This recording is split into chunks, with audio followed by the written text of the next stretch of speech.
আজকে আপনার গায়ে শক্তি আছে, আপনি কাজ করতেছেন, আমার ঠান্ডা লাগে না, কিন্তু দেখা যায় সন্ধ্যায় রুমে যখন গেছেন আপনি অসুস্থই পড়ছেন, ঠিক আছে, আপনি কাশতেছেন, কোনো একটা বুকে সমস্যা হয়েছে, তারপরে পরের দিন ডিউটিতে আসতে পারলো না, যদি ডিউটিতে না আসেন লস কে আর আপনার না আর একজনের?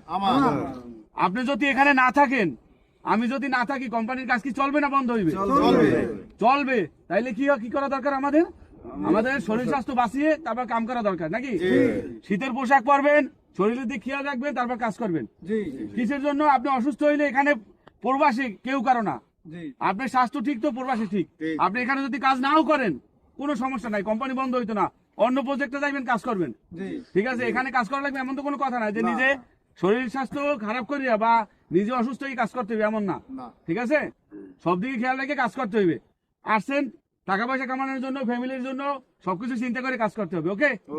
নেক্সট টাইম যাতে এখানে কাজ শেষ করিয়া সহি সালামতে নেক্সট প্রজেক্টে যে কোনো জায়গায় যাইবেন, কাজ করবেন, ওই চিন্তা মাথায় থাকতে হবে, ঠিক আছে। এমন কোনো কাজ করা যাবে না উল্টো পাল্টা, সেফলি কাজ করবেন, নিজেকে বাঁচিয়ে কাজ করবেন, কাজ করতেই হবে। সৌদি আরবে আসছেন, প্রবাসে আসছেন, যে কোনো দেশে আসছেন, কাজ করতেই হবে আপনার, কাজের জন্য এখানে আসছেন, তো নিজে বাঁচবেন, তারপর কাজ করবেন, ওকে।